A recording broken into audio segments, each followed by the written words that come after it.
Assalamualaikum warahmatullahi wabarakatuh. Perkenalkan, nama saya Elia Fia Parianti Apsari dari kelas 1A Pendidikan Sosiologi akan menjelaskan tentang mengapa manusia harus bertuhan. Pertama, mengapa manusia harus bertuhan?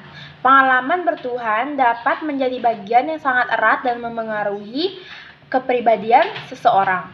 Meskipun demikian, dalam kehidupan modern saat ini, orientasi kehidupan yang lebih menekankan aspek fisik, material telah menjadikan aspek keberagaman dan spiritualitas terpojok ke wilayah pinggiran. Agar manusia kembali memiliki etika, moral, dan sentuhan manusiawi dalam kehidupannya, maka penguatan spiritualitas perlu dilakukan.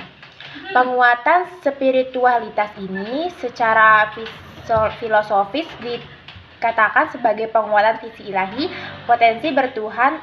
2. Hubungan spiritualitas dan bertuhan dalam perspektif Islam sering dideskripsikan sebagai jiwa halus yang ditiupkan oleh Tuhan ke dalam diri manusia.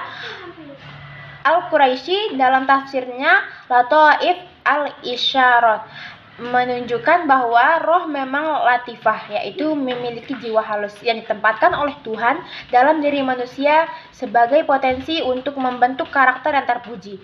Roh merupakan fitrah manusia, yang dengan roh manusia mampu berhubungan dengan Tuhan sebagai kebenaran sejati atau al-haqiqah. Karena adanya roh, manusia mempunyai bakat untuk bertuhan. Artinya, rohlah yang membuat manusia mampu mengenal Tuhan sebagai potensi bawaan sejak lahir. Dengan adanya roh, manusia mampu merasakan dan meyakini keberadaan Tuhan dan kehadirannya dalam setiap fenomena di alam semesta ini. Atas dasar itulah sebenarnya manusia memiliki fitrah sebagai manusia yang bertuhan. Roh manusia menurut Islam adalah suci. Lalu selanjutnya yang ketiga yaitu pentingnya spiritualitas dalam kehidupan. Dalam era pasar yang semakin global, teknologi digital merambah sampai ke dunia lini kehidupan sehingga dunia menjadi semakin flat. Dunia semakin maju dan mencari pemaknaan. Manusia modern saat ini membutuhkan nilai yang kokoh dan teguh yang bisa dijadikan basis moral bagi kehidupan yang lebih tahan guncangan, jujur, transparan, dan manusiawi. Lalu yang keempat, kelebihan orang yang memiliki kesadaran spiritual.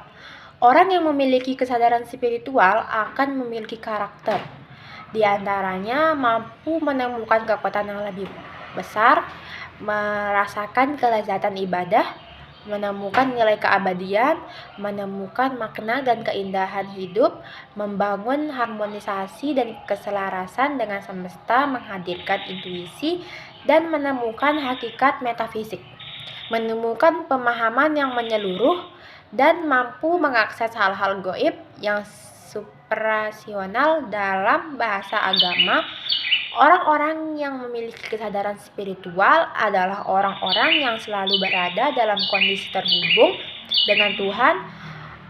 Orang yang demikian mampu menghasilkan karya kreatif dalam berbagai bidang kehidupan. Lalu yang kelima, bagaimana membangun argumen tentang cara manusia meyakini dan mengimani Tuhan. Dalam argumen Al-Hudud dan Al-Kindi, dengan gigih membangun basis filosofis tentang kebaruan alam untuk menegaskan adanya Tuhan sebagai pencipta. Tuhan dikatakan sebagai sebab pertama yang menunjukkan betapa ia adalah sebab paling fundamental dari semua sebab-sebab lainnya yang berderet panjang. Sehingga sebab pertama, maka ia sekaligus adalah sumber bagi sesuatu yang lain, yakni alam semesta. Argumen tentang Tuhan yang dikemukakan Al-Kindi dibangun di atas 4 premis. Yang pertama, alam semesta bersifat terbatas dan diciptakan dalam waktu karena alam pasti harus ada yang menciptakan, yang tidak terbatas dan tidak dilingkupi waktu. Kedua, pencipta harus bersifat esa yang darinya memancar semua maujud yang tersusun dan beragam.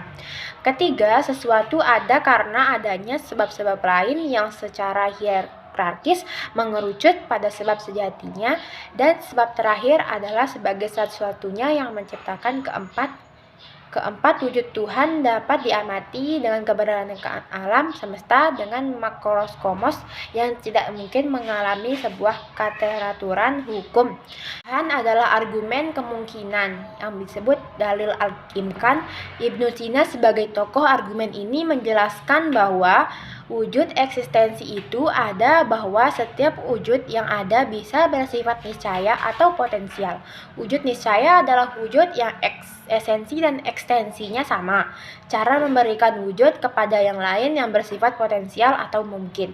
Argumen ketiga tentang Tuhan adalah argumen teleologis, yang artinya argumen ini didasari oleh pengamatan atas keteraturan yang keterpaduan alam semesta. Berdasarkan pengamatan tersebut ditarik kesimpulan bahwa alam ini pasti karya seorang perancang hebat.